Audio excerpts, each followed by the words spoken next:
I think about the patient experience, real timely primary care without long wait times, to be able to do it with $0 out of pocket, to be able to, where needed, get routine specialty care also at $0 out of pocket. And then on top of that, 1,000 medications that you can have access to with nothing out of pocket. That's a home run. Hi, this is Wally Goma, and welcome to A SWFT View on Health. I'm here with my co-founder, Scott Shainvogel, and we're really excited about talking to you about direct care. Before we get started, I want to spend a few minutes, Scott, and talk a little bit about what's driving healthcare costs. Let's talk a little bit about incentives. From your perspective, what's really driving healthcare spend? Yeah, I think the number one thing that's driving healthcare spend right now, Wally, is just utilization. We're just using more healthcare to address our various health needs than almost anybody else in the world. When I think about that, the more utilization there is, the more money that's being made by providers. That really is a problem. The only time we've ever had a period of deflation was when we had aligned incentives, when providers were capitated, healthcare costs were actually going down year over year. I know you came from the provider side of the industry. Is that your perspective as well? Yeah, that is my perspective, Wally. I think that, when we have a system that effectively pays every time we help somebody or every time we create a service, it just creates a lot of incentives to do more instead of less, which I think really, when we think about healthcare, the goal is how little can we do and keep people healthy and enjoying life. So when you think about how little can we do, I know I've heard you say many times that the best way to manage a claim is to keep one from happening.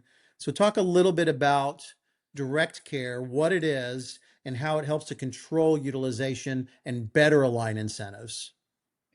Direct care is really the evolution of a model that's been around for quite some time that we call direct primary care. And direct primary care was really a focus on, hey, can we extract ourselves from kind of the normal fee for service environment, create a primary care leader or quarterback, so to speak, who's going to manage our overall health on a holistic basis. And through that kind of comprehensive approach to health and primary care, create a much more sustainable and healthy, outcome for our patient. Where they don't escalate into more acute care, they don't get services that they need. Direct primary care, has made a lot of good progress. It's just that so much of the expense we have today is related to specialty care and facility care and medications. And many of those historical direct primary care providers were limited to just kind of non acute care situations and scenarios. And when we talk about direct care, what that's really representing is the expansion of the direct primary care model to canvas not only primary care, but also routine specialty care, routine facility care, as well as our medication management. And when you put all that together with that holistic focus, I think it can have a huge impact. So when I think about direct care plans, DCP, which is the new DPC, when I think about the patient experience, real timely primary care without long wait times, to be able to do it with $0 out of pocket, to be able to, where needed, get routine specialty care also at $0 out of pocket. And then on top of that, 1,000 medications that you can have access to with nothing out of pocket. Like, I think from the employee out of pocket experience, which we know there's so much pressure there right now, that's a home run. But when we can actually get people the care they need and we can eliminate some of the access challenges, we avoid the ER visits, we avoid unnecessary surgical care. And the thing that I think I love the most about these new strategies is that employers can keep their BUCA network, Blue Cross, United, Cigna, or Aetna. They don't have to get rid of their national network. This is a complement on top of the national network, which I think really gives us the best of both worlds. So when you think about the money side of this, Scott, I know you've spent your whole career, analyzing cost containment opportunities and running businesses, that actually do that. How does direct care actually save money without all the math crimes committed by our industry? Talk a little bit about the savings. Yeah, direct care is a model that, historically we called capitation, where a fixed dollar amount was paid really on kind of a per monthly basis. And within that dollar amount, you as the healthcare provider were supposed to perform all the care that you needed. And in that model, historically was focused on just kind of that primary care realm and the cost within that realm.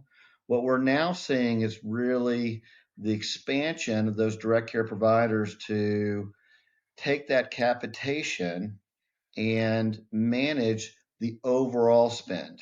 So the overall spend on specialty care, facility care, et cetera, in a way where they're very much incented to bring that collective spend down. And it's really that universal focus across all expense categories that creates the impetus and the incentives to make a direct care program truly successful. So I'm seeing expansion of these plans is like a rocket ship right now. I think we're in this terribly high inflation rate period. I think employers have moved from being anxious and worried to now just plain flat out angry that we've got to do something. I think this is a great way to do something that, again, complements what we're doing today, but moves a large percentage of the care into that capitated model that you're talking about. It brings real guaranteed savings, better care for patients. Like, what type of an employer would be the best fit for this kind of a model? Yeah, I think the reality is that direct care as a plan strategy is fairly nascent and new. Um, and many of the providers that are out there that are able to deliver upon this model and promise are somewhat focused on local geography. And employers that have concentrations of employees in key localities, it could be more than one, but it would likely be limited and not, dispersed in onesies or twosies across the country. Those employers will likely be the best candidates to take early advantage of these models. Well, listen, I'm excited about this next generation of network strategies.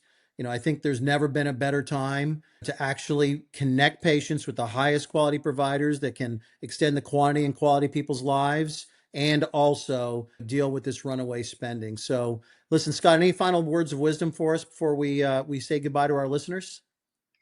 Yeah, the reason that we're here is that we've really spent, and Wally, you and I in particular, have spent the last 3 to 4 decades working through every cost containment solution that we could come up with. And there's been a lot of efforts to optimize the current system. But I believe that just the fundamental structure, that fundamental fee for service environment that incentivizes utilization, we all want more care. It's just, is the care that we're receiving really necessary? And are we taking care of ourselves in a way that prevent a lot of the care that might be needed? And without kind of the upfront focus, without kind of the guidance and the help of someone to get us ahead of those future events, and really provide us leadership and direction on that front, I don't know that there's anything that we can do to change this, really terrible trajectory that we're on that's had made healthcare, what it is today, so unaffordable. Well, listen, Scott, thanks so much for your insight. And to our listeners, we just really appreciate you joining our podcast today. Stay cool and stay swift.